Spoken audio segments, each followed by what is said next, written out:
Señoras y señores, es momento de presentar al próximo speakers, al próximo disertante. Él es politólogo, egresado de la Universidad del Salvador, maestrando en Ciencias Sociales de la Facultad de Latinoamérica de Ciencias Sociales. Ha hecho un posgrado en métodos de análisis sociopolíticos por la Universidad de Salamanca, España. Es director de la empresa de investigación y consultoría de técnica, política y gobierno. Es docente e investigador de la Universidad Nacional de Quilmes y de la Universidad de Tecnología Nacional, donde dicta la materia Ciudades Digitales. Ha sido docente e investigador en la Universidad Argentina de la Empresa y la Universidad del Salvador, la Universidad de La Matanza y Universidad Metropolitana de la Educación y del Trabajo. Recibimos con un fuerte aplauso y bienvenida al señor Lucas Jolías.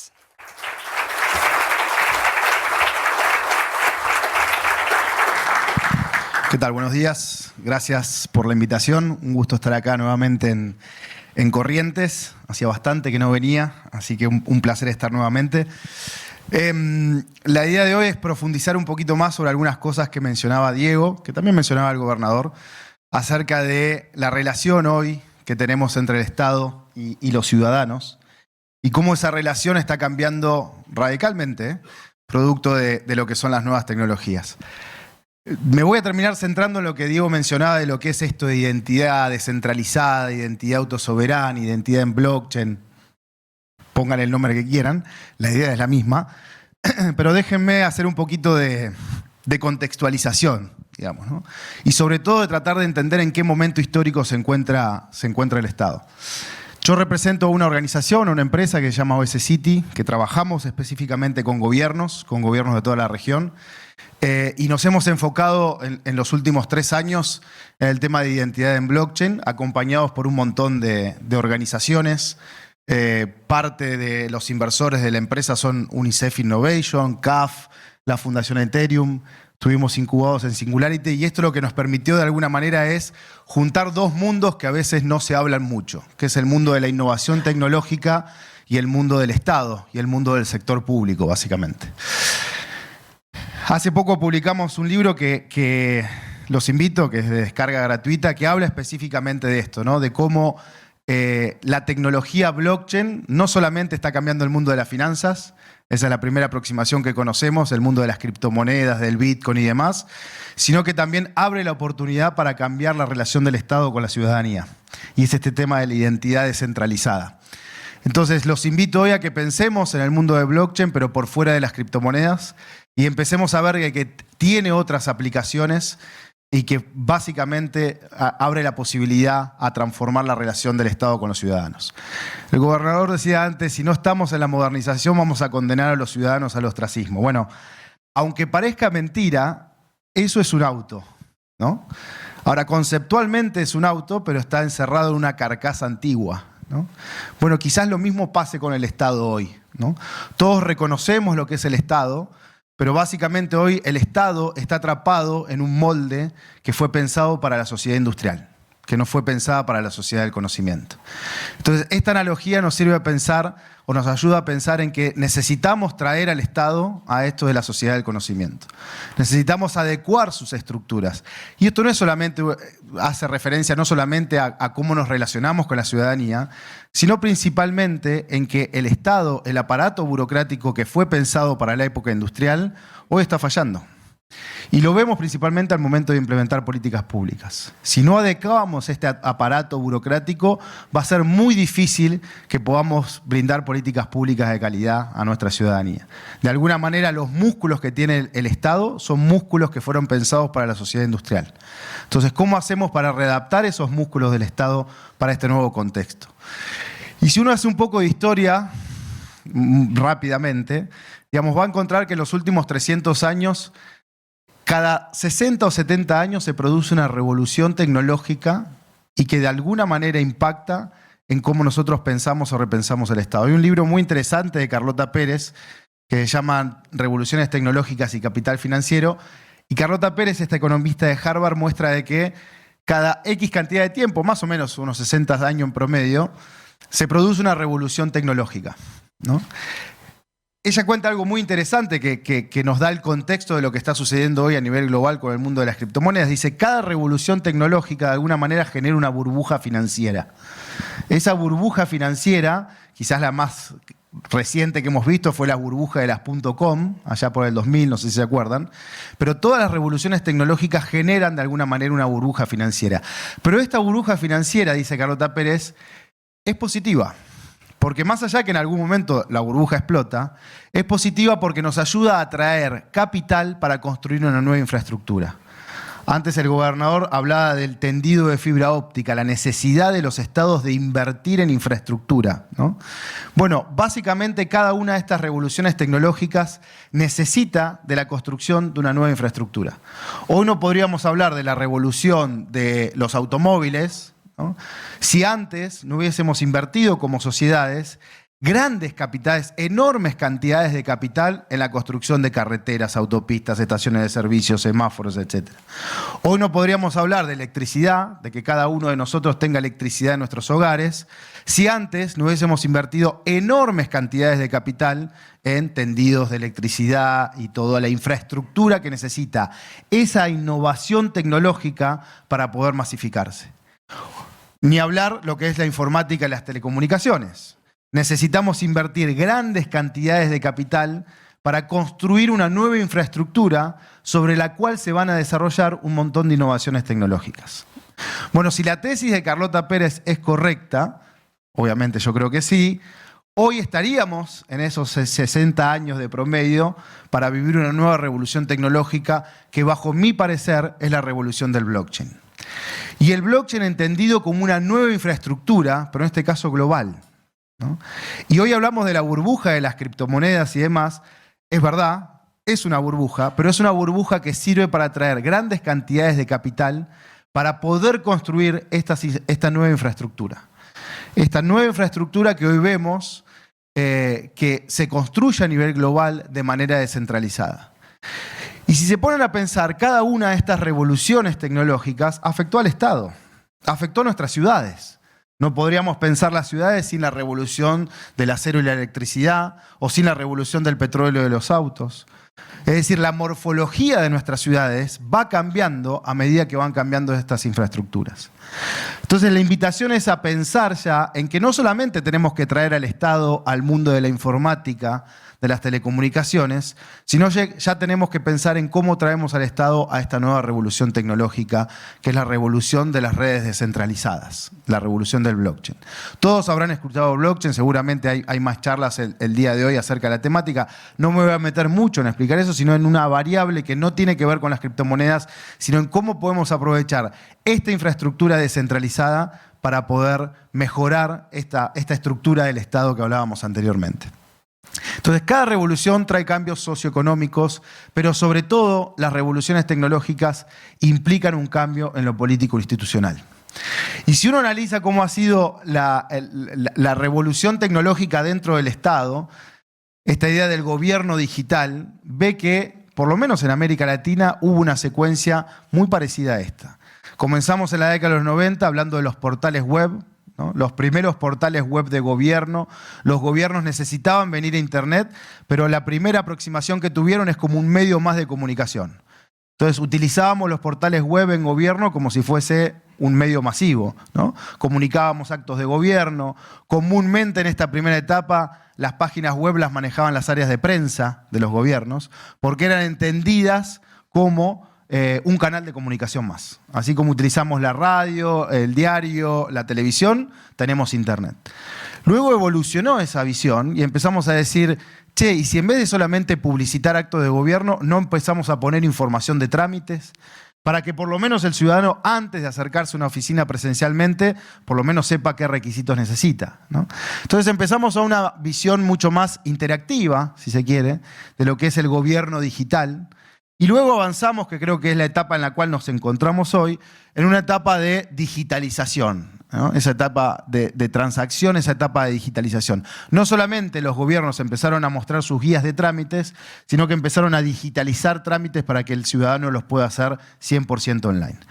Pero Diego decía antes, ojo, porque vivimos en un mundo de silos digitales también. Y eso es verdad. comúnmente, como hemos digitalizado las áreas de gobierno, hemos replicado los mismos problemas del mundo en papel. Entonces hoy yo tengo un organismo que usa un sistema, el organismo A usa el sistema A y el organismo B usa el sistema B, pero entre ellos no se hablan, ¿no? Entonces, de alguna manera hemos creado silos digitales burocráticos, ¿no? Hemos traído ese problema del mundo físico al mundo digital. Hoy el gran desafío se encuentra en la cuarta etapa, que es cómo hacemos para integrar toda esa estructura del Estado, toda esa estructura digital del Estado, cómo hacemos para integrarla. Y es esta idea que hablaba Diego de la interoperabilidad, ¿no? Y Diego contaba muy bien el caso exitoso de Estonia y de X-Road y cómo se fue esparciendo hacia otros distritos, hacia otros países. Pero también hay una nueva lógica, o por lo menos este mundo de blockchain nos puede dar una herramienta para pensar no solamente en una interoperabilidad tradicional, que es decir, que los organismos se comuniquen entre sí, sino que nos abre la posibilidad a algo más. La posibilidad principal de poner al ciudadano en el centro. Si nosotros vemos cómo ha evolucionado Internet, o mejor dicho, la web, hoy dicen muchos que nos encontramos en una tercera etapa de la web, ¿no? Donde, ¿se acuerdan? El primer momento de la web, lo único que podíamos hacer era la gran imprenta, le decíamos, en el cual nosotros entrábamos a Internet a leer, básicamente, leer portales de noticias y demás, a una segunda etapa donde ya, que es la etapa de hoy, no solamente entramos a Internet para leer, sino también para escribir.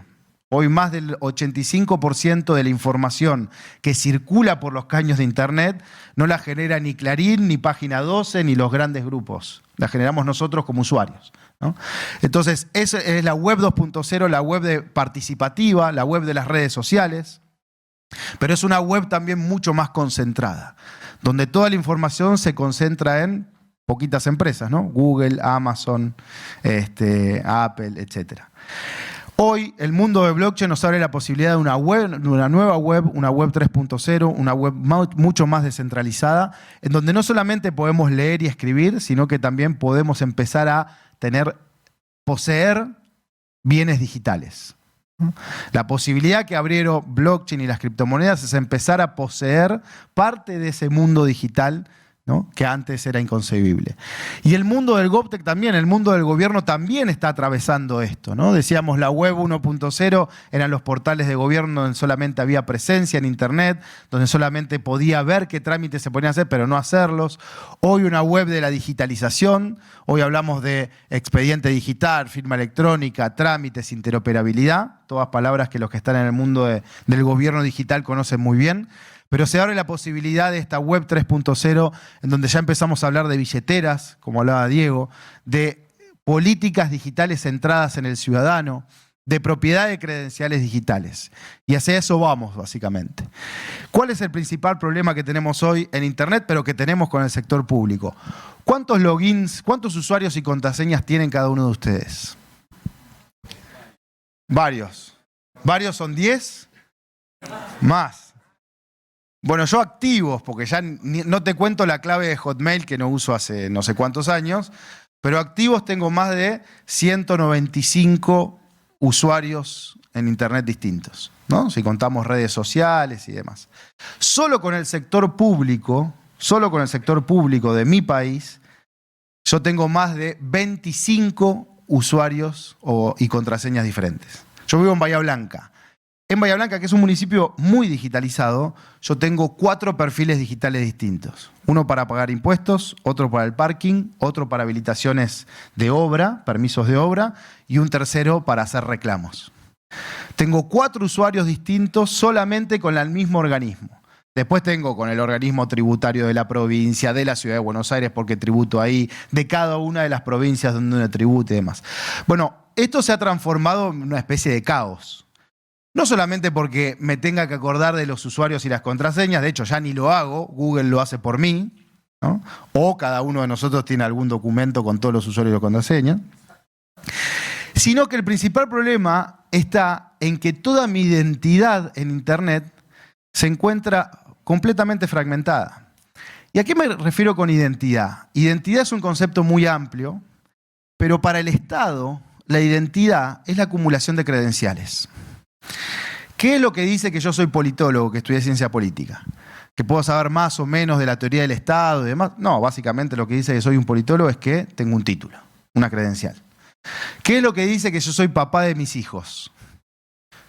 Que me dicen papá, que se parecen a mí, en realidad se parecen mucho más a la madre. Ni siquiera el ADN es lo que dice necesariamente que yo soy el papá de mis hijos. Lo que dice que yo soy el papá de mis hijos es una credencial, una partida de nacimiento, ¿no? ¿Qué es lo que dice que yo soy argentino? Que me gusta el asado, que tomo mate, que me gusta el fútbol. No, básicamente una credencial. Entonces, toda mi identidad es la acumulación de credenciales.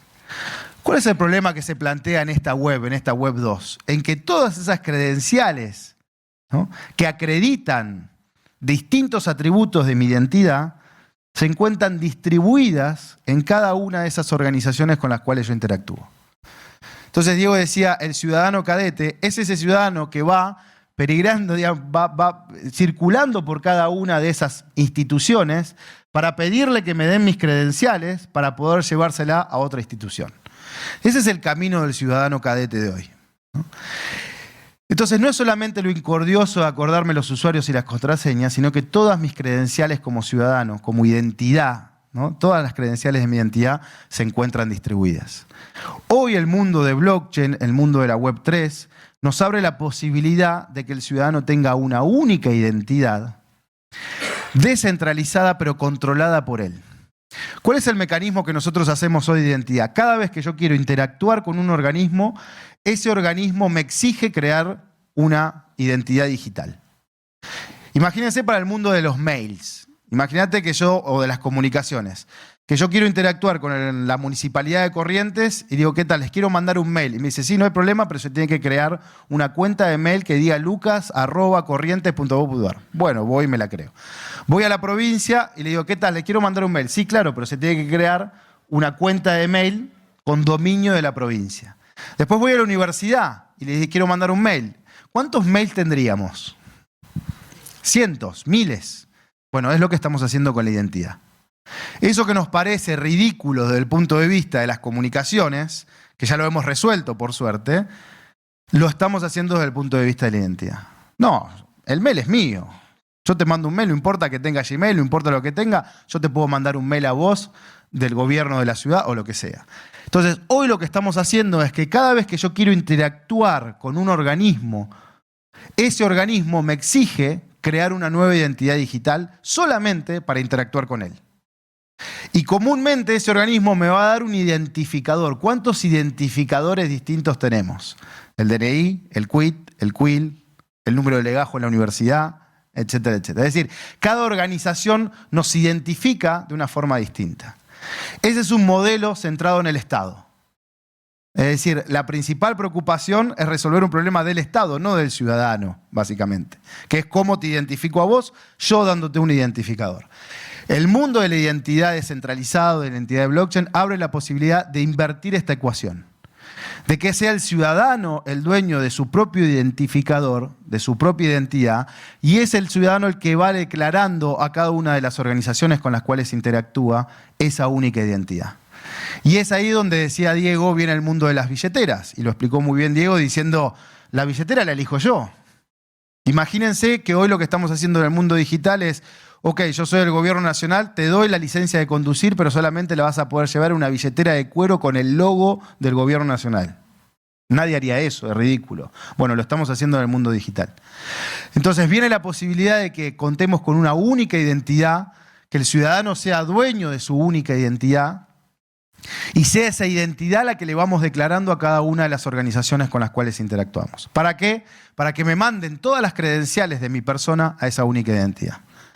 Entonces, esto resuelve problemas de interoperabilidad, como decía Diego, pero con el usuario en el centro, con el ciudadano en el centro. Y lo otro, podemos empezar a generar un ecosistema digital alrededor de esa identidad. Hoy es muy difícil generar un ecosistema económico, social, cultural sobre la identidad digital de una persona porque tenemos cientos de identidades digitales distintas. En cambio, si pasamos a este modelo del ciudadano en el centro, podemos empezar a generar un ecosistema alrededor de esa identidad digital. Acá lo que van a ver es, esto es el gobierno de Monterrey, en México. pero digamos, esto que suena a muy futurista, ya hay muchos gobiernos que lo están haciendo y mediante un proceso, la verdad, muy simple. ¿Qué implica declararle esa identidad digital al gobierno? Escanear un código QR, nada más. O sea, no es que estamos hablando de que esto va a ser solamente para gente experta en tecnología o nada. Hoy todo el mundo, gracias a la pandemia también, sabe escanear un código QR. Todo el mundo. Entonces, lo único que hace acá es básicamente escanear un código QR para declararle tu ID al gobierno. Esto que están viendo acá, básicamente lo que generó es que un ciudadano le dijo al gobierno de Monterrey, usted guárdeme como quiera, con el quit, bueno, ellos no usan quit, el CURP, etcétera, pero además guarde este identificador que es mío. ¿Para qué? Para empezar a enviarme a mi billetera todas las credenciales. Entonces, esta lógica que parece, como decíamos, muy futurista, si se quiere, ya lo están haciendo un montón de gobiernos acá, en Argentina. La ciudad de Buenos Aires ha sido pionera en esto, no solamente, contaba Diego, para implementar, sino también para empezar a fijar reglas comunes, que son el tema de los protocolos de Tango ID y demás, pero ya hay municipios y gobiernos provinciales que están empezando a dar los primeros pasos en esto. Ya hay municipios como Mar del Plata, de que ya ha hecho sus primeras experiencias pilotos con esto, Vicente López, Luján de Cuyo, el gobierno de Salta se suma también a la lógica de la identidad descentralizada, la identidad en blockchain. Entonces es una oportunidad única para lo que decíamos al inicio, dejar de ver al Estado en su estructura industrial y empezar a ver al Estado y principalmente la relación con el ciudadano a través de una estructura mucho más acorde a lo que es la sociedad del conocimiento. Muchas gracias.